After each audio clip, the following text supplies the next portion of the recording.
I had for my discussion this week was tips for teaching children in different stages of writing development. The article is written by Anna Greger, who has a master's in education, and the presentation was done by Melanie Escoda. Okay, so first I kind of outlined the presentation, and then I will go further into each stage of development. The author broke them down into 5 stages, starting with scribbling just to scribble, scribble as pretend writing, writing pretend letters or a string of letters, attempting to spell using letter/sound knowledge, and 5, writing with many correct spelling in simple sentences. So the first stage is scribbling just to scribble. This could be considered more of a pre-writing stage.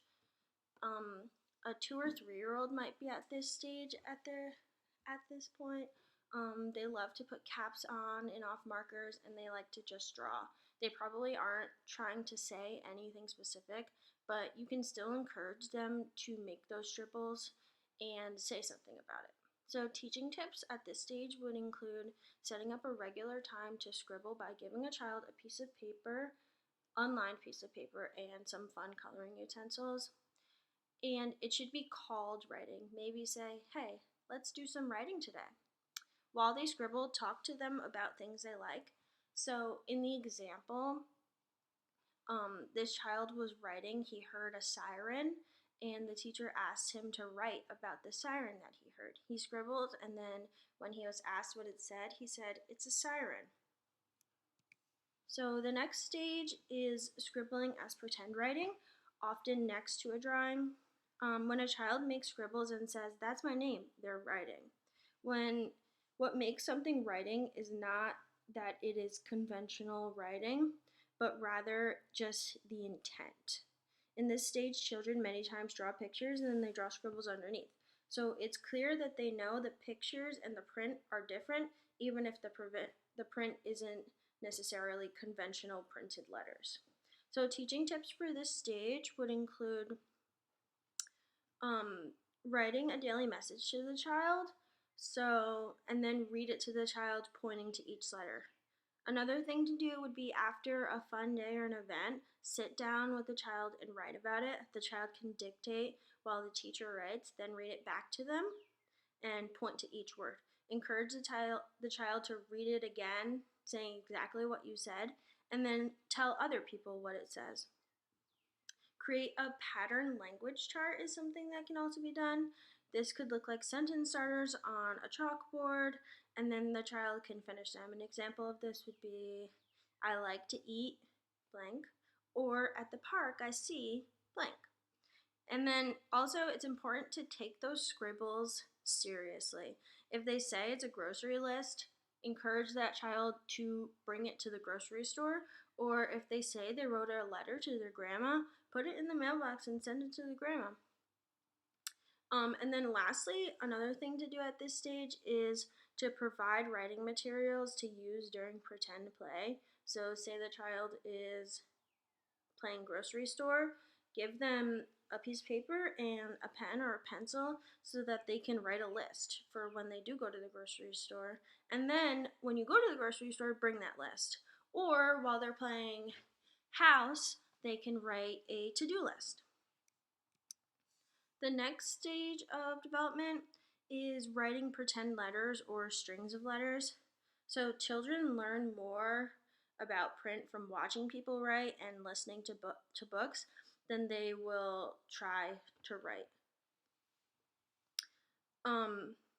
Some letters may be intended to look like real letters or random letters of the alphabet. Many times they're letters in their name. So you can see in the picture that there's like random letters all around, but they are conventional letters. Teaching tips for this stage include setting up a writing center with a lot of tools that the students can use to write with. Modeling authentic writing. So this could be like intentionally writing notes to yourself and saying like, hey, I'll write a note and I'll write this down so that I don't forget. And then to continue those daily messages that I spoke about earlier, sentence dictation, and pattern language charts. So the fourth stage is attempting to spell using letters, sounds, and knowledge. So at this point, children know the alphabet and many letter sounds. They can write their name and label a picture with at least the first letter of the word and probably the final sound. As you can see in the picture, a B and a T, and so this child is hearing B and the T when they say bat. So at this point, it's really important not to spell every word out for the child. When they're asked to do it on their own, it deepens their understanding of letter and sound relationships. And reading their work back, when you say, hey, what did you write about? It makes them a better reader. You can provide a simple alphabet chart with pictures that the child can use when sounding out words. Another thing to do would be teach the child to stretch out the words or tap out the sounds. That way they can hear each sound. And then aim for explicit writing time about 4 times a week. A good goal would be to say 10 to 15 minutes per day. You don't want it to be too long because you don't want to take the fun out of it for the students, but also in order for it to be effective, it can't be like 1 minute of writing. And then the final stage is writing with many correct spellings in simple sentences. This is usually seen around 1st or 2nd grade, depending on the student. Teaching tips for this stage would include teach the child to choose topics for journaling. A way to do this as a teacher would be model how you are deciding what the writing prompt is going to be. After you read a story, say, hey, I wonder what the most important part of this was. We should write about that. Or when you ask the students to write about something fun they did over the weekend or what their favorite part of their school day has been. So students hear all of these things and they take it with them so that when they are someplace else, they can do these writings by themselves. And then help the child write for various purposes. So this includes writing letters, thank you notes, maybe a chart to keep track of information or hobbies or chores, things that you do around the classroom.